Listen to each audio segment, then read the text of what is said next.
ကုသိုလ်ကောင်းမှုပြုတဲ့ထဲမှာရှိရွယ်ချက်တူတဲ့အလုံးကပါရှိရွယ်ချက်တဲ့ဆိုရင်ကုသိုလ်ကောင်းမှုရဲ့ဒုက္ခဝိပါကဆိုတဲ့ချမ်းသာတော့အကျိုးကိုရနိုင်တယ်ဆိုတဲ့ချမ်းသာဒုက္ခရဖို့ရှိရွယ်ချက်ချင်းတူကြတယ်ကုသိုလ်ကောင်းမှုဆိုတာလူတိုင်းအတွက်ကျက်တည်းတစ်ခုပဲဘာကြောင့်ကျက်တည်းလို့ပြောတော့ဆိုလောကမှာလူတိုင်းကကျက်တည်းရှိကြတယ်ကျက်တည်းရှိဖို့ဆိုတာအဝတ်စားလာလာဘာဘာဝတ်တာနဲ့ကျက်တည်းရှိသလားရတနာတွေဝတ်စစ်တာရုံနဲ့ကျက်တည်းရှိသလားတာမန်ပုဂ္ဂိုလ်ရဲ့အမြင်နဲ့မှတော့အဝတ်စားလာလာဘာဘာဝတ်တာရင်ကျက်တည်းရှိတယ်လို့ယူဆကြတယ်လောကကြီးတစ်ခုလုံးကျက်တည်းရှိတယ်လို့ယူဆကြတယ်သူတော်ကောင်းတွေရဲ့အတိုင်းဝိုင်းမြတ်စွာဘုရားနဲ့သူတော်ကောင်းတို့ရဲ့အတိုင်းဝိုင်းကြတော့အဲ့ဒါကိုကျက်တည်းလို့မခေါ်ဘူးဘာကိုကျက်တည်းခေါ်တယ်လဲဆိုရင်တိရိတိပုံညာပညာနာမေတ္တံဒီဝဆနာကျက်တည်းဆိုတာကုသိုလ်ကောင်းမှုနဲ့အသိပညာကိုခေါ်တယ်လို့ဒါကတော့လုံးဝအစစ်အမှန်ပဲညင်စရာအကြောင်းမရှိတဲ့အကြောင်းအဲ့ဒါဆိုလိုက်တဲ့ဖြင့်ဝကောင်းစားလာဝတ္တကျက်တည်းမရှိဘူးလို့ပြောတာမဟုတ်ဘူးနော်နားလေရမှာကဝကောင်းစားလာဝတ္တလည်းသူတိုင်းတာနဲ့သူကျက်တည်းရှိတယ်တော့မေ့မထားဘူးကတော့ဘာလို့ဆိုရင်ကုသိုလ်ကောင်းမှုနဲ့အသိပညာရှိဖို့လိုအပ်တယ်ဒီဆုံးမမျိုးတွေဟာတစ်ဖက်ကိုညင်ပယ်တာမဟုတ်ဘူးနားလည်ရမှာကနော်တစ်ဖက်ကိုညင်ပယ်ရမှာမဟုတ်ဘူးလောကမှာညင်ပယ်ရတာတစ်ခုတည်းပဲရှိတယ်ဘာလဲမကောင်းမှုအကုသိုလ်မကောင်းမှုအကုသိုလ်ပဲညင်ပယ်ရမှာကုသိုလ်မှန်လို့ရှိရင်ပဲကုသိုလ်ပဲဖြစ်ဖြစ်နဲ့ရမြတယ်မဟုတ်ဘူးကုသိုလ်ကောင်းမှုဆိုသမျှဟာကျက်တည်းကိုဖြစ်တယ်ဘာဖြစ်လို့ဒီလိုပြောရတော့လို့ဆိုလို့ရှိရင်အတိုင်းတာခြင်းမတူဘူးလေဟိုကောင်းစားလာဝတ်တာတဲ့ကျက်တည်းအတမျိုးအဲ့ဒီကျက်တည်းဟိုကောင်းစားလာဝတ်နိုင်ဖို့ပြည့်စုံမှုဆိုတာဘယ်သူကြောင့်ရတာတော့ဆိုတော့အလုံးမူလအကြောင်းကြည့်လိုက်မယ်ဆိုရင်ကုသိုလ်ကောင်းမှုရှိခဲ့လို့ရတာနော်ကုသိုလ်ကောင်းမှုရှိတဲ့ပုဂ္ဂိုလ်တွေကသူတို့ကောင်းရကြတယ်ဥပမာပဲဗုဒ္ဓခေတ်ကမစ္စည်းမဒေတာအိန္ဒိယနိုင်ငံတစ်နိုင်ငံလုံးမှာအိန္ဒိယနိုင်ငံတစ်နိုင်ငံလုံးမှာမဟာလာတလို့ခေါ်တဲ့တံမိုးကြီးမာတဲ့အမျိုးသမီးတွေဝတ်ဆင်တဲ့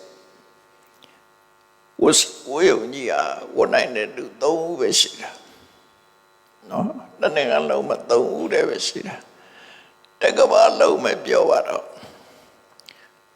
အိန္ဒိယနိုင်ငံတစ်ခုတည်းပြောတာတစ်နိုင်ငံလုံးမှာ3ယောက်ပဲရှိအဲ့ဒီ3ယောက်ကဝိသခာပြီးတော့ပန္ဒုလရဲ့စနီမန္လိကာနောက်ပြီးတော့ပါရဏတိကတတိသမီးတူအဲ့3ယောက်ပဲဝင်နိုင်တယ်လို့ပြောတာသူတို့ဒီလိုဝတ္တာတမန်အပြင်ပြောမဆိုရင်တော့ပစ္စံရှိလို့ဝတ်တယ်လို့ပြောလို့ရတယ်သို့တော့အဲ့ဒီပစ္စံရှိခြင်းရဲ့အကြောင်းကပါလဲအလုံးဟာအရင်ကိုစေရမှာဖြစ်တယ်နော်တပည့်ကြီးတပည့်ဆိုပါစို့တပည့်ကြီးတပည့်ဟာအကန့်အခက်တွေနဲ့ဝိစာနေတယ်အပွင့်နေလည်းပွင့်နေအသီးတွေလည်းသီးတယ်အပေါ်ရကြီးဒီတပည့်ကြီးဟာလှပတက်နေတယ်ဘာဖြစ်လို့လာနေတာတော့လို့ မကြည့်ပဲနဲ့နေပဲဆိုရင်အရင်မြစ်သိမှာမဟုတ်ဒီသစ်ပင်ကြီးကဘာကြောင့်လှနေတာတော့ဆိုရှေ့တော်မြစ်ကောင်းနေလို့နော်ရှေ့တော်မြစ်ကောင်းနေလို့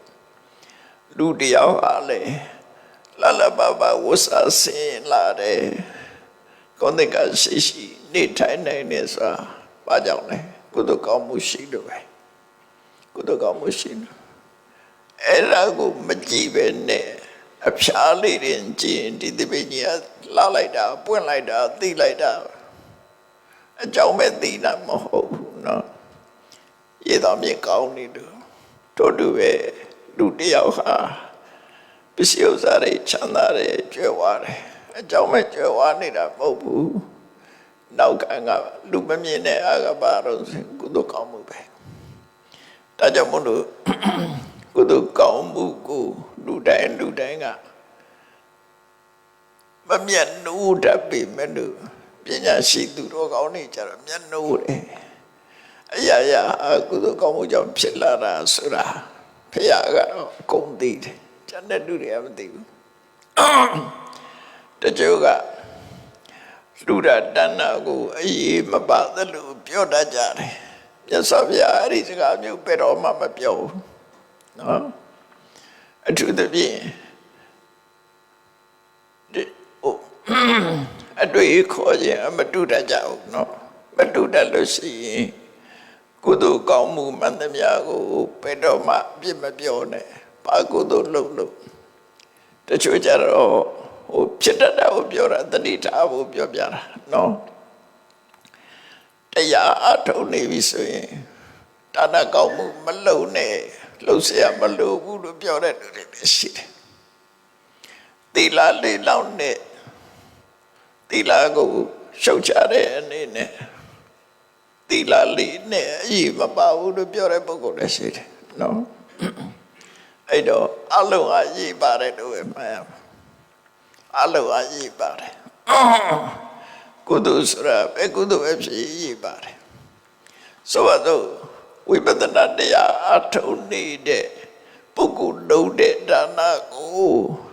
စိတ်တလင်္ကာရစိတ်တပရိက္ခရဒါနလို့ခေါ်တယ်ဝိပဿနာအထုံးတဲ့ပုဂ္ဂိုလ်လည်းဒါနလုပ်ရတယ်နော်ဒါနလုပ်မှကိုအထုံးနေတဲ့ဝိပဿနာတရားရဲ့အရှိန်အဝါတွေတက်လာဒါနမပဘူးဆိုရင်အရှိန်အဝါမတက်ဘူးတချို့ကြတော့ပြောကြတယ်ဘုန်းကြီးတွေကဟောလိုက်တာဒါနတရားကြီးပဲသူတို့ရလို့ဟောနေတယ်လို့ထင်နေကြတယ်ဟုတ်လူတွေပြောတာပါအမြင်မျိုးရှိတယ်နော်ဒါနရှိသူနဲ့မရှိသူအမတမကွဲပြားခြားနာတယ်အခုကမှပေါ်လာလို့ဆိုမဟုတ်ဘူးကတ္တဝဘုရားလက်ထက်တုန်းကဘုန်းကြီးနှစ်ပါးတကယ်ချင်းဘုန်းကြီးတစ်ပါးရှိတယ်နော်တစ်ပါးကဘုန်းကြီးဆိုတာကိုယ့်ကိုယ်ဆွမ်းကစားတရားထုတ်ပြီးဘုန်းကြီးလောကတာပဲနော်ဘုန်းကြီးလောကတာပဲပရိယပฏิပတ်ကိုယ့်ကိုယ်ဆွမ်းကစားပါမဒါနတွေပါလို့ဆရာမလို့ဘူးလို့ယူဝါဒရှိတယ်ကိုရောတပါသူရဲ့တကယ်ချင်းပေါင်းတဲ့ကိုရောတပါတော့အလိုမဟုတ်ဘုန်းကြီးဖြစ်လူဖြစ်ဒါနဆိုတာလုပ်တဲ့နေဥကိုရောကသူရတာသူစားတယ်အဲ့ဒီဒါနလုပ်တဲ့နေဆိုတဲ့ကိုရောကြတော့လူပြီးမှစားသူရလာတဲ့သဝိတ္တေကတရင်သုံးဘော်တွေကိုခွဲဝေပြီးတော့ပေးတယ်မုံလေးရလာရင်လှူတယ်ပြီးတော့မှစားတယ်အသီးနှံလေးရလာရင်သူရလှူတယ်စွန်လဲခွဲလှူတယ်ဒါနလုပ်တယ်ဥက္ကိုတော်တပါတော့ကမ္မထန်တပါတော့ကမ္မထာအထုတ်ရင်ပြီးရောဒါနလုပ်เสียမလို့အဲ့ဒီအတွေးခေါ်နှစ်ခုသိချမှတ်တာနော်ဘဝမှာမတမကွယ်ပြချမ်းသာသွားတယ်အဲ့တော့ကိုမညံသွားစိတ်တဲ့အတွေ့အခေါ်မရှိဘူးလို့အပ်တယ်မရှိဘူးလို့အပ်တယ်အဲ့တော့သူတကယ်ချင်းတပါတပါကကမ္မထာမဲ့အထုလူစရာမလိုတပါကတော့လူလဲလူမဲ့ကမ္မထာနဲ့အထု Eri kuro nabaha. Tawa le tawa nyido mia hukuro le. Tu chaida laude de kuro le. Tu chaida le piolo mia. Naba piano budwa bido. Nabi yauta. Nabi yauta de kajaro. Tayabe ato luze amalu sure kuro ye bomema. Luyame sure kuro ye bomema niga. Tau para ji yau wa ji kwa bia chana dore. Palau di kwe dore so. Shui nando ne take de ne kwa dore. No. Tana lu se amalu sure boku da upama piora ba. No. Tana malu sure kuro ye niya tangin ne. Tana lu din ne sure kuro ye bawa ma yare. Asau je kwa bia chana dore. Kwa bia chana dore yu ni makabu. Turu ya si de. Atui jau ni ada kwa bia chana. Tana lu din ne sure kuro yare. Yasi ka miyare asin. Naga jare adang. Anna ayada titui. Alu ha shewe lu pyo ma kukilu. Nale ho pyo era she. Hukuro garo semi university. Makwauda. Kware. Ero dui kom loezi ne lu pyo no. Naudaga. Turu nabawaga ni biro. Turu ale du kimi nyare. Kine kajaro. Nabi ga ni sudi bi lubi yau la ja pian. Tudu be. Tani de te la bi tani de la bi do mui ja pian. Mui do tana lu tin ne sure kuro ga. Kodala minji e nando ma minala phit.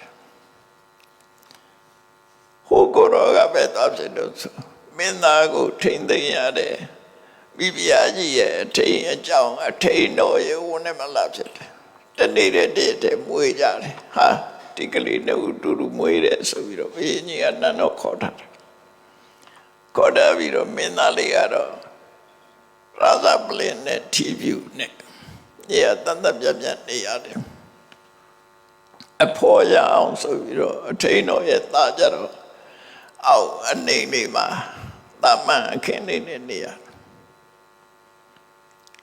အဲ့ဒီချိန်လေးမှာဘယ်သူမှမရှိတဲ့ချိန်လေးမှာမင်းသားဖြစ်တဲ့ကလေးကအတိတ်ဘဝကိုတတိယပြီးတော့မျက်စိဖွင့်ပြီးဟိုလေးကြည့်တော့သူနာအောက်သူအောက်မှာအိတ်နေတဲ့ကောင်တစ်ကောင်တော့တွေ့တယ်နော်အိတ်နေတဲ့ကောင်လေးတစ်ကောင်တွေ့တော့ဘယ်သူလဲလို့ကြည့်လိုက်တော့ဟိုကိုရောဖြစ်နေတယ်တာတာမလုံးသိမှုဆိုတဲ့ကိုရောဖြစ်နေတော့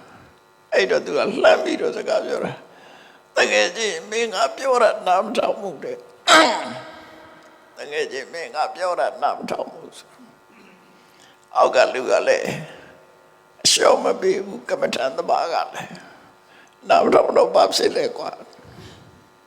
နော်အရှောင်မပေးဘူးနားမထောင်တော့ဘာဖြစ်အေးဒီတဲ့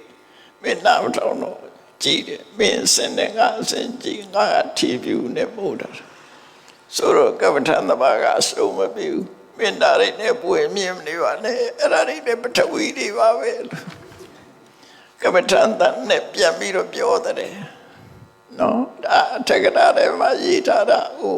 နားလဲအောင်လို့ပြောပြတာအရှုံးကတော့မပေးဘူးသူကဒါပေမဲ့တော့သူရှုံးနေပြီမို့လား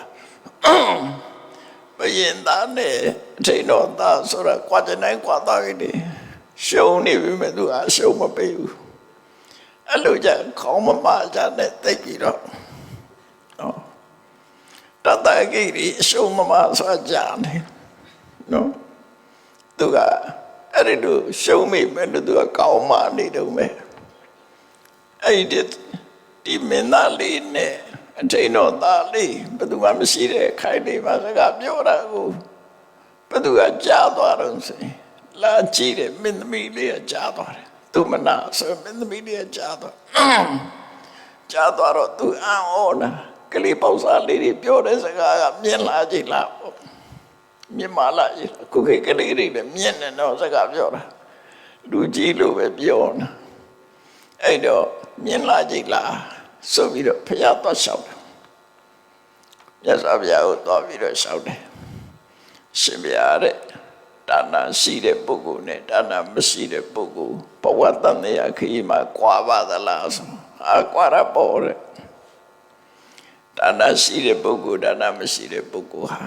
ဒါနရှိတဲ့ပုဂ္ဂိုလ်အဖြစ်လျက်ဘဝမှာချမ်းသာတဲ့အိမ်မှာမွေရတယ်ပြည့်ပြည့်စုံစုံဖြစ်တယ်ဒါနမရှိတဲ့ပုဂ္ဂိုလ်အစစ်အောင်စိတ်ဖြစ်တတ်တယ်ဒါကောကြတယ်ပဲဒါဖြင့်နတ်ပြည်မှာရောကွာခြားနိုင်သလားကွာခြားတယ်လူဖြစ်ရင်လည်းကွာခြားတယ်နတ်ဖြစ်ရင်လည်းကွာခြားတယ်ဘုန်းကြီးဝရင်ရောဘုန်းကြီးကိုလည်းကွာတာပဲတဲ့ဒါနရှိတယ်ကိုတော့ကြတော့ကြီးညိုမဲ့တရားတော်ဝါတွေပေါ်တယ်ကိုယ်ွယ်မဲ့တရားတော်ဝါတွေပေါ်တယ်ဒါနရှိဒါနမရှိတဲ့ပုဂ္ဂိုလ်ကြတော့ကိုယ်ွယ်မဲ့လူသိမရှိဘူးအဲ့ဒါတော့ဖြစ်တယ်ကြီးညိုတဲ့ပုဂ္ဂိုလ်သိမရှိဘူးနော်ဒါဖြင့်သူတို့နှစ်ဦးဟာဘုန်းကြီးဘဝနဲ့တရားထုတ်လို့ဝိပဿနာတရားထုတ်လို့တရားဓုတရားမြတ်ရသွားတယ်ရသွားတဲ့အစင်မြင့်နဲ့ရတ္တမေရတ္တဖို့ဆိုတဲ့သူတို့ရတဲ့တရားကြတော့အစင်တန်ကွာသိလားလို့ဆိုအဲ့ဒါတော့မကွာဘူးနောက်ဆုံးစင်ကတော့မကွာဘူးသူရတာလေကိလေသာကုန်တယ်ဒီရတာလေကိလေသာကုန်တယ်သို့တော့ဘဝအနေထိုင်ရင်ကြတော့ကွာတယ်လို့ပြောတယ်အဲ့ဒါဒါနကိုအပြစ်ပြောမဲ့ပုဂ္ဂိုလ်တွေတတိထားဖို့ပြောပြတာနော်ဒါနလည်းအပြစ်ကုသိုလ်မှန်သမျှအပြစ်မပြောရဘူးအပြစ်ပြောရမှာကပါတော့အကုသိုလ်ပဲပြောအကုသိုလ်ကတော့အပြစ်ပြောရမယ်အဲ့တော့ထို့တူပဲဒါနရှိသူနဲ့မရှိသူကွာခြားသလိုသီလရှိတဲ့ပုဂ္ဂိုလ်နဲ့မရှိတဲ့ပုဂ္ဂိုလ်လည်းကွာသေးတယ်နော်သီလရှိတဲ့ပုဂ္ဂိုလ်ကကျမ်းမာတဲ့သက်ရှိတဲ့ပြည့်စုံတဲ့ပုဂ္ဂိုလ်တွေဟာသီလမရှိတဲ့ပုဂ္ဂိုလ်ကယောဂထူးတယ်မကျမ်းမာဘူးဒါအတိတ်ဘဝတွေနဲ့ဆိုင်တဲ့ပေါ့တချို့ကိစ္စတွေနော်ပစ္စည်းတောင်မှမတူမလား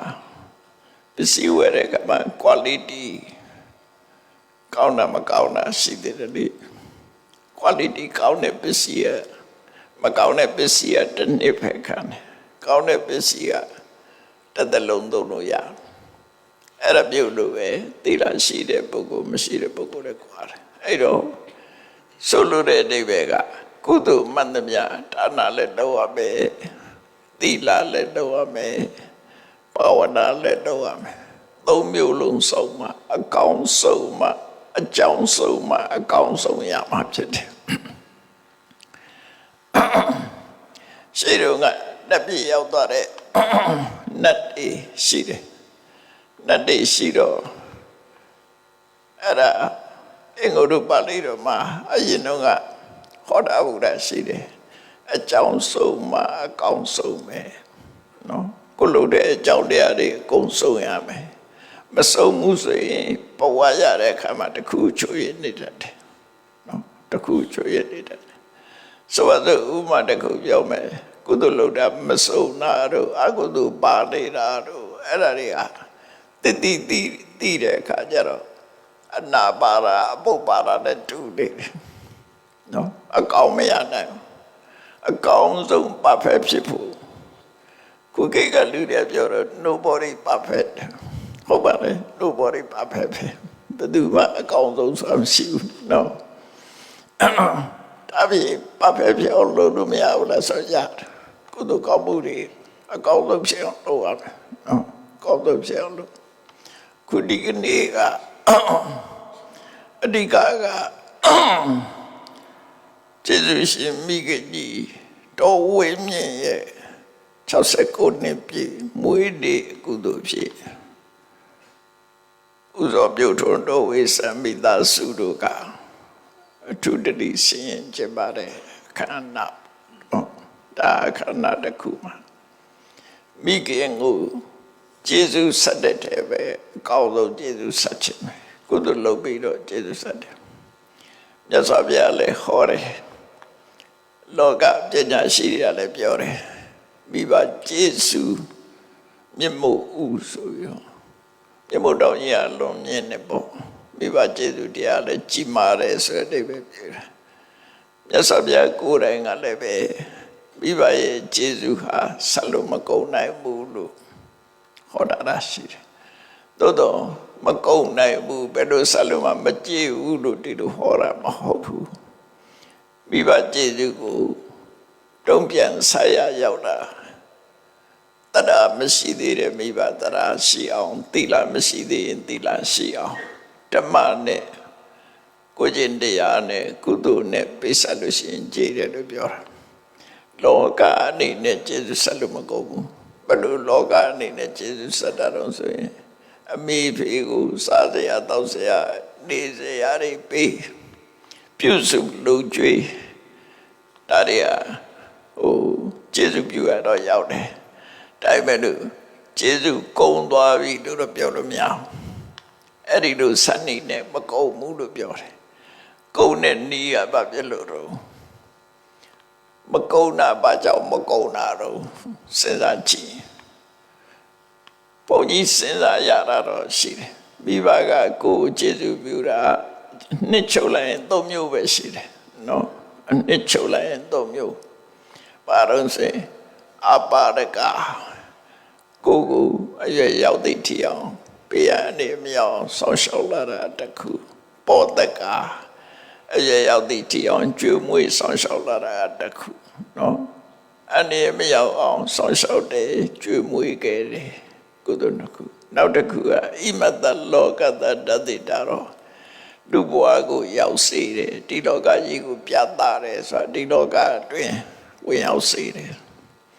အဲ့သုံးခုရှိတယ်အဲ့သုံးခုတည်းကကိုယ်ကနေပြီးတော့မိဘကိုအနေမရှိအောင်ပြန်ပြီးတော့ဆောင်းလျှောက်တာရတယ်နော်ကျွေးတာလည်းပြန်ပြီးတော့ကျွေးတာရတယ်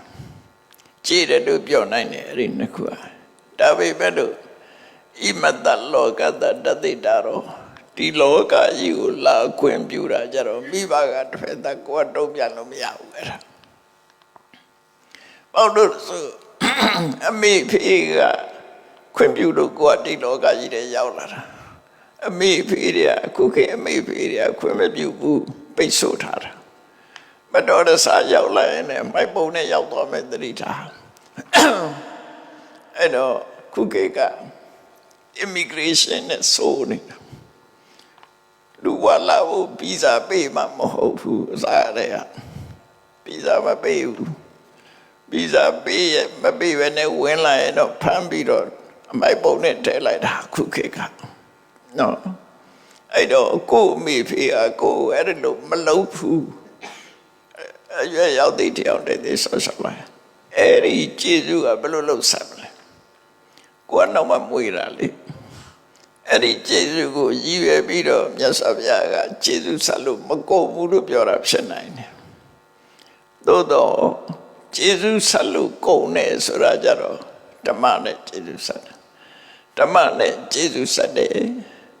သီလမရှိသေးရင်သီလရှိအောင်တရားတရားမရှိသေးရင်ရှိအောင်သိပညာမရှိသေးရင်ရှိအောင်အဲ့ဒီကုသိုလ်မျိုးတွေနဲ့ရှင်တဲ့နှလုံးနဲ့ရောက်အောင်ပေးဆက်လိုက်ပြီဆိုရင်ခဏလေးကုန်ကြည်သွားတယ်လို့ပြောကတ္တပฏิကတ္တသုံးတဲ့စကားလုံးကအဲ့လိုသုံးတာမိဘကကိုယ်အတွက်လှုပ်တယ်ကိုယ်ကပြန်ပြီးတော့လှုပ်ပေးတယ်တမန်လှုပ်ပေးတာမဟုတ်ပဲနဲ့ကုသိုလ်နဲ့လှုပ်ပေးလို့ရှိရင်တော့ကိုယ်ကျေးဇူးတွေကုန်တယ်လို့ပြောလို့ရတယ်နော်ပฏิကတ္တလို့တုံ့ပြန်မှုထိရောက်တယ်ပေါ့ဒါထိရောက်တဲ့တုံ့ပြန်မှုအဲ့ဒီလိုကျေးဇူးကိုတုံ့ပြန်ပြီးတော့ကျေးဇူးဆက်တာကုသိုလ်ကောင်းမှုလုပ်ပြီးတော့ကုသိုလ်ရအောင်လုပ်ပေးတာကအကောင်းဆုံးပဲလို့ရွေးချယ်လို့ရွေးချယ်စရာတစ်ခုနော်အဲ့ဒီလိုရွေးချယ်တာဒီကနေ့လောက်ရတဲ့ကုသိုလ်ကောင်းမှုဟာမိဘရဲ့ကျေးဇူးဆက်တဲ့တည်းပဲအကောင်းဆုံးနည်းနဲ့ကျေးဇူးဆက်တာပါ တန်တရားအတွက်ကျွေးရမွေးရဒီဘဝအတွက်ပဲရမယ်အခုကတန်တရားအတွက်ရသွားတယ်နော်နောက်ဆုံးမှာနိဗ္ဗာန်ထီအောင်ရသွားပုဂ္ဂိုလ်တယောက်ရဲ့ဥတည်ချက်အတိုင်းဖြစ်တယ်ဒါကြောင့်မို့လို့ဒီလိုကျေးဇူးစနစ်ကတော့အကောင်းဆုံးကျေးဇူးစနစ်လို့မှတ်ရမယ်မြတ်စွာဘုရားကိုယ်တိုင်ကလည်းကတ္တပฏิကတသူလုပ်ခဲ့တဲ့ကျေးဇူးတရားတွေကိုတုံ့ပြန်ပေးဆက်တာဟာဒီနေ့အကောင်းဆုံးပဲသူဆိုလို့တယ်နော်အဲ့တော့ကုသိုလ်ကမိဘကိုကျေးဇူးဆက်တဲ့ကုသိုလ်လုပ်ခြင်းအပြင်မိမိကိုယ်တိုင်လည်းကုသိုလ်ရတယ်မိဘလည်းကုသိုလ်ရတယ်ဓာတ်ကွန်ကုသိုလ်ရတယ်ယနေ့မှကုသိုလ်တွေဖြစ်ကြတယ်အဲ့ဒီကုသိုလ်တွေကိုဆင်မြင်လာကြတော့ကိုယ့်ရဲ့ intention နဲ့ဆိုင်တယ်ဘယ်ကုသိုလ်ပဲလုပ်အဆင်မြင်တာဗာနဲ့မြင်အောင် intention နဲ့မြင်အောင် intention ဆိုတဲ့ရည်ရွယ်ချက်နဲ့ပဲမြင်အောင်နော်နိဗ္ဗာန်သွားဖို့အတွက်ခုခေတ်နဲ့ပြောမယ်ဆိုရင်သိန်းတစ်ထောင်လူမှနိဗ္ဗာန်ရောက်တာမဟုတ်ဘူးတကြံလူတွေနိဗ္ဗာန်ရောက်နိုင်ဘာနဲ့တော့ရမှာ intention ကိုရည်ရွယ်ချက်ကဘယ်ကိုရည်ရွယ်တာလဲနိဗ္ဗာန်ကိုရည်ရွယ်ရင်ဘလောက်ကုသိုလ်အတိုင်းတာပဲလို့နိဗ္ဗာန်ရည်ရွယ်ရင်ရောက်တယ်ဘလောက်အများကြီးပဲလူနိဗ္ဗာန်ကိုရည်ရွယ်တာမဟုတ်ဘူးဆိုမရောက်ဘူးအဲ့ဒါကြောင့်မို့လို့ intention ကအဓိကများတာနေတာအဓိကမဟုတ်ဘူးအဲ့တော့အမှန်မှတတိထားကြကောင်းတယ်မြတ်စွာဘုရားဟောတယ်အဓိကပဲเนาะအဲ့တော့ကုသိုလ်တွေဘလောက်ကုသိုလ်ပဲလို့ intention ကပါလဲဘာရည်ရွယ်ချက်နဲ့လုပ်တာလဲအဲ့ဒီရည်ရွယ်ချက်ကိုပဲနေတိတာလို့ခေါ်တယ်ဝတ္တမရည်ရွယ်ရင်ဝတ္တနေတိတာနိဗ္ဗာန်ကိုရည်ရွယ်ရင်ဝိဝတ္တနေတိတာဝိဝတ္တနေတိတာကမှနိဗ္ဗာန်တရားဒါကြောင့်မို့လို့ဘုန်းကြီးတွေကချပေးတယ်ဣဒံမေပုံညာနိဗ္ဗာန်တပစ္စယောဝိဝတ္တနေတိတာဖြစ်အောင်ချပေးတာလက်ကချပေးတာမဟုတ်ဘူး intention ကိုတိုးချဲ့ပေးလိုက်တာဟုတ်လားကုသိုလ်ဆိုတာသူ့တဘာဝတိုင်းသူကြိုးပေးတယ် action မှန်သမျှ reaction ရှိတယ် reaction ဆိုတာတုံ့ပြန်လာတာတုံ့ပြန်မှုအဲ့ဒီတုံ့ပြန်မှုဟာကိုလှုပ်တာကိုပြန်ရတာဒါတဘာဝပဲနော်တရပင်တရစီကိုဆိုင်ရင်တရပင်ပဲပေါက်မယ်ဓမ္မစီဆိုင်ရင်ဓမ္မပဲပဲပေါက်မယ်ကိုဆိုင်တဲ့အတိုင်းကိုပြန်ရတယ်ပြောတာကိုလှုပ်တာကတစ်ဖက်သားကိုကောင်းကျိုးချမ်းသာတွေရသွားစေတယ်ဆိုရင်အဲ့ဒီတစ်ဖက်သားကိုကောင်းကျိုးချမ်းသာတွေရတဲ့အတိုင်းဒါတိုင်းကိုပြန်ရတယ်တစ်ဖက်သားကိုဒုက္ခရောက်အောင်လုပ်ရင်လည်းအဲ့ဒီဒုက္ခမျိုးကိုပြန်ရတယ်ဒါ reaction နော်တုံ့ပြန်လာတဲ့အကျိုးတရားအဲ့ဒီတူရှိတော့ကုသိုလ်မှန်သမျှဟာ intention ပေါ်မှာမူတည်ပြီးတော့ဆွမ်းလေးတစ်စုံလောင်းတာပဲဖြစ်ဖြစ်တန်ခါတစ်ထောင်ဆွမ်းကြွေးတာပဲဖြစ်ဖြစ်ကိုရည်ရွယ်ချက်ကပါလေအဲ့ဒါကိုမြတ်စွာဘုရားကဒီဟောတဲ့အခါမှာသမ္မာပฏิဟိတစိတ်ဓာတ်လို့ခေါ်တယ်သမ္မာပฏิဟိတစိတ်ဓာတ်ဥပမာပေးထားတာရှင်းရှင်းလေးစဘာပေမှာစဘာခွန်မရှိတဲ့စူးလေးတွေရှိတယ်မလားစဘာပဲမှာလဲစဘာအတိမှာစူးလေးတွေရှိတယ်အဲ့ဒီစူးပဲဖြစ်စေတခြားစူးပဲဖြစ်စေလဲထားတဲ့အချိန်မှာလက်နဲ့ဖိတယ်မစူးထောင်းတာရင်တော့စူးမယ်စူးဟာထောင်းတာတဲ့ပေါ်တော့မဖိနဲ့ဖိရင်စူးမယ်အဲ့ဒါလို့ပဲစိတ်ထားတဲ့အပေါ်မှာမူတည်ပြီးတော့အသေးဖွဲလေးကပဲဖြစ်စီစူးနိုင်တယ်စူးရောက်တယ်နော်အကြီးကြီးမှစူးရောက်တာမဟုတ်ဘူးထောင်းထားတယ်ဆိုရင်စူးသေးသေးလေးကလည်းစူးမှာပဲစူးကြီးကြီးကလည်းစူးမှာပဲလှဲထားရင်ပဲစူးမှာမစူးအဲ့တော့ကုသိုလ်ကောင်းမှုလုပ်တဲ့အခါမှာနိဗ္ဗာန်ကိုဥတည်လုပ်လို့ရှိရင်ဘယ်ကုသိုလ်ပဲဖြစ်ဖြစ်ကိလေသာကိုပယ်နိုင်တယ်အဲ့လိုဆိုလို့လားနော်သမ္မာပฏิဟိတမိစ္ဆာပฏิဟိတဆိုရဲသုံးနှစ်သုံးမှာ မြတ်စွာဘုရားရှင်းဟောတာနော်ရှင်းပြီးတော့ဟောတာစိတ်တိကကိုယ့်ရဲ့ဥတည်ချက်ရည်စူးချက်အတိုင်းပဲကောင်းကျိုးချမ်းသာဆိုတာရတာဖြစ်တယ်ကိုယ်ဥတည်တာကညံ့ပဲရမှာပဲကိုယ်ဥတည်တာကောင်းရင်အကောင်းရမှာပဲအဲ့ဒါကြောင့်မို့အကောင်းကိုဥတည်နိုင်မှုလိုအပ်တယ်တဏှာကောင်းမှုခုနလိုပဲတဏှာလုံးသူမလုံးသူဟာကွက်ပြတ်ချမ်းသာမှုတွေအများကြီးရှိတယ်အဲ့ဒါကြောင့်မို့လို့တဏှာလည်းတော့ရမယ်သီလလည်းတော့ရမယ်ကမ္မဋ္ဌာန်းဘာဝနာလည်းတော့မယ်သံဃာတွေကိုရည်စူးပြီးတော့စတုပစ္စယဝိပရိသပင်စိုက်ထူတယ်ဆိုတာပုဂ္ဂိုလ်တို့တယောက်ကိုလှူတာမဟုတ်ဘူးမြတ်စွာဘုရားကိုယ်တိုင်ကပြီးတွေ့တော့ကောရမီကမြတ်စွာဘုရားကိုယုံမှုဆိုပြီးတော့သူကိုယ်တိုင်ကြည်ကြပြီးတော့ဝါကွန်ကိုဖတ်တယ်ဒါသူကိုယ်တိုင်လှုပ်တယ်ဆိုတာခိုင်းတဲ့လူနဲ့လှုပ်မှာပေါ့နော်သူကမင်းသမီးကြီးပဲပြပြကြီးပဲလှုပ်တတ်မယ်နော်တိုးတော့သူကိုယ်တိုင်ကြည်ကြပြီးတော့ဝါဖတ်တာကစား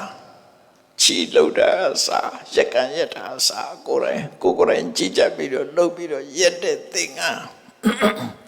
အဲ့ဒီသင်္ကန်းကိုမြတ်စွာဘုရားအတွက်သီးသန့်ရည်စူးပြီးတော့လှုပ်တယ်ချုပ်ဆိုးပြီးသင်္ကန်းမြတ်စွာဘုရားကိုသင်္ကန်းလာလှုပ်တယ်သူကိုယ်တိုင်ကြည်ကြပြီးလှုပ်တာတဲ့သင်္ကန်းကိုဘုရားလာလှုပ်တယ်အဲ့ဒီခေတ်ကတော့ ready made မရှိဘူးနော်လာလှုပ်တော့မြတ်စွာဘုရားဘာပြောတော့ဒါသူပြောတဲ့စကားလည်းပြောစီသမ္မံဝိတံကိုယ်ရဲ့ရလာတာပါနော်ကိုယ်တိုင်ရလာတာပါကိုယ်တိုင်ချုပ်လာတာပါကိုယ်တိုင်ဆိုးလာတဲ့သင်္ကန်းဖြစ်ပါတယ်အဲ့ဒီသင်္ကန်းကိုဝေယုံမလို့ဆိုဘုရားလာပြောလူတော့မြတ်စွာဘုရားဘာပြောတော့ဆိုတန်ခေတွန်ဂေါရမိတေဟိတန်ဃာတွေကိုလူလိုက်ပါတန်ဃာဆိုတာတူတဲ့မဟုတ်ဘူးတန်ခိကအဖြစ်တန်ဃာပိုင်းဖြစ်လူလိုက်ပါဆိုပြီးတော့တန်ခိတေနေအဟိစေဝပုဇိတောဘွေတာမိတန်ဃောစာတန်ဃာလှူလိုက်လို့ရှိရင်ငါလည်းလှူပြီးသားဖြစ်ပါတယ်တန်ဃာတွေအတွက်လည်းလှူပြီးသားဖြစ်ပါတယ်မြတ်စွာဘုရားကလက်မခံမဲ့နဲ့တန်ဃာကိုလှူခိုင်းတာအဲ့ဒီလှူခိုင်းတာနဲ့ပတ်သက်ပြီးတော့ဘယ်လိုထင်ကြလဲထင်မြင်ချက်ပေးလို့ရတယ်ဘယ်သူပဲဖြစ်ထင်မြင်ချက်ပေးလို့ရတယ်နော်ဘုရားကသူ့အတွက်လှူထားတာကိုတန်ဃာကိုလှူလိုက်တန်ဃာလှူရင်ငါလည်းလှူပြီးသားဖြစ်မယ်တန်ဃာလည်းလှူပြီးသားဆိုအဲ့ဒီအစကားကိုကြည့်မယ်ဆိုရင်မိရိရောဂေါရမိအတွက်တန်ဃာလှူလိုက်တဲ့ဖြင့်သူ့ရဲ့စေရနာတွေဟာဘုရားပေါ်လည်းရောက်တယ်တန်ဃာပေါ်လည်းရောက်တာစေရနာကိုတိုးချဲ့ပေးလိုက်တယ်အဲ့ဒါကတခုဒါအထက်ကရာကစဉ်းစားပေးတော့မြတ်စွာဘုရားကစဉ်းစားတယ်တဲ့ငါဟာ45နှစ်ပဲဘုရားပြည့်နဲ့45နှစ်ပဲငါရဲ့တပည့်တန်ခါဆက်ကတော့နော်နှစ်ပေါင်း9000ထိအောင်ဖြစ်နေမယ်အဲ့တော့ငါကတခဏနေတာတန်ခါရီပေါ်မှာလူတွေလေးစားတတ်လောက်အောင်ဆိုပြီးတော့တန်ခါကိုပြောတဲ့တို့ဒါကလည်းသူ့အမြင်ရေးတာပဲမှားလာလို့ဆိုမမအောင်ကိုမြင်ကိုပြောလို့ရတယ်သို့တော့မှန်ရမယ်နော်အဲ့တော့မိတွေတော့ဂေါရမီရဲ့အကျိုးကိုကြည့်လိုက်ပဲဆိုရင်ဘုရားတူတယ်လှူတာတဲ့တန်ခါပိုင်းလှူလိုက်တယ်ဆိုရင်မြတ်စွာဘုရားကိုယ်လည်းပြောတာတန်ခါလှူလိုက်ရင်မြတ်စွာဘုရားအတွက်လည်းလှူပြီးသားဖြစ်တယ်တန်ခါလည်းလှူဘာဖြစ်လို့လဲဆိုရင်တချို့ကိစ္စတွေမှာဗုဒ္ဓပပုခတန်ခါအလှူကိုအကောင်းဆုံးလို့ဟောတာရှိတယ်နော်ဖယားမှုရှိတဲ့တန်ခါဆိုတာဖယားပါတယ်ဖယားမှုရှိတဲ့တန်ခါကိုလှူတဲ့အလှူအကောင်းဆုံးလို့ဆိုတာအဲ့ဒီအလှူမျိုးဖြစ်အောင်လို့ညွှန်တာလည်းဖြစ်တယ်တော့မိတွေတော့ဂေါရမိကြီးရဲ့အကျိုးကိုကြည့်လိုက်ပဲဆိုရင်အဲ့ဒီစကားဟာမိတွေတော့ကိုတကယ်ချီးမြှောက်လိုက်တာပဲအကျိုးလိုလာတဲ့စိတ်နဲ့ချီးမြှောက်ပေးတာလည်းဖြစ်တယ်ခုနလို တန်ဃာတွေကိုလှူလို့တဲ့စိတ်ဓာတ်တွေပေါ်အောင်လုပ်ပေးတဲ့ဆိုလည်းပဲဖြစ်နိုင်ချေရှိတယ်ပေါ့ဟိုညင်ွယ်စရာအကြောင်းမရှိဘူးပေါ့မြတ်စွာဘုရားရဲ့ရွေးချက်ကတော့ဘုရားပဲသိမယ်ကျန်တဲ့ပုဂ္ဂိုလ်သိလို့မရဘူးနော်သို့တော့ဘုရားရဲ့စကားကိုကြည့်မယ်ဆိုရင်မိရေတော်ဂေါတမီကိုပြောတာဖြစ်သည့်အတွက်ကြောင့်မိရေတော်ကြီးရဲ့အကျိုးကိုပြောတာဖြစ်နိုင်တယ်နော်မိတွေဆိုလို့ပြောအောင်ပဲ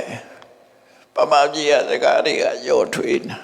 မိတွေဆိုပါခေါ်တော့သိကြလားအဖေရဲ့နောက်မိမကိုမိတွေခေါ်နေတာအခုမိတွေတော်ဂေါတမီဆိုတာအဲ့ဒီအဓိပ္ပာယ်နဲ့ပြောတာမဟုတ်ဘူးမဟုတ်လားဆိုဟုတ်တော့လဲဟုတ်နေတယ်သုဒ္ဓရဏမင်းကြီးရဲ့မေရောမာယာရဲ့ညင်မကိုညင်မနှစ်ယောက်လုံးနဲ့အိမ်အောင်ပြုတ်ထားတာဖြစ်တော့ပမောက်ကြီးခေါ်တဲ့မိတွေဆိုလဲဟုတ်တယ်သို့တော့စာပေမှာသုံးတာအဲ့လိုမသုံးတာမဟုတ်ဘူးမတု္ဆာလို့သုံးတာဆိုတော့မတုပကိနီမေရောရဲ့ညင်မအခုခေတ်တချို့ရတဲ့ကအတော်လို့ခေါ်တယ်နော်အတော်လို့ပဲခေါ်တယ်အတော်လို့လည်းခေါ်တယ်တချို့ရတဲ့တော့မကွဲပါဘူးကိုကတော့အန်တီနဲ့အန်ကယ်ပဲရှိတော့တာပါပဲနော်အန်တီကြီးနဲ့အန်ကယ်ကြီးပဲရှိတယ်နော်ဘုန်းကြီးတို့ရတဲ့မှာတော့အမေဘက်ကလားအဖေဘက်ကလားသိတာတယ်အဖေဘက်ကဆိုရင်အကြီးကြီးအကြီးလေးအမေဘက်ကဆိုရင်အတော်ကြီးတော့အတော်အမဆိုရင်ကြီးတော့နော်အဲ့လိုကွဲတယ်ပါဠိဒီငါမျိုးနဲ့တူရတာသူတော်ကောင်းနေလှူတယ်လှူတာဒါကိုဘက်ကရှိရမယ်အရေးချင်းနေပြောနေတဲ့ပုဂ္ဂိုလ်ဆိုလိုအပ်ချက်လှူတာကာလဒါနာဒီမကောင်းတဲ့အခါလှူတာလဲကာလဒါနာပဲပါဘူးရေမြော်တဲ့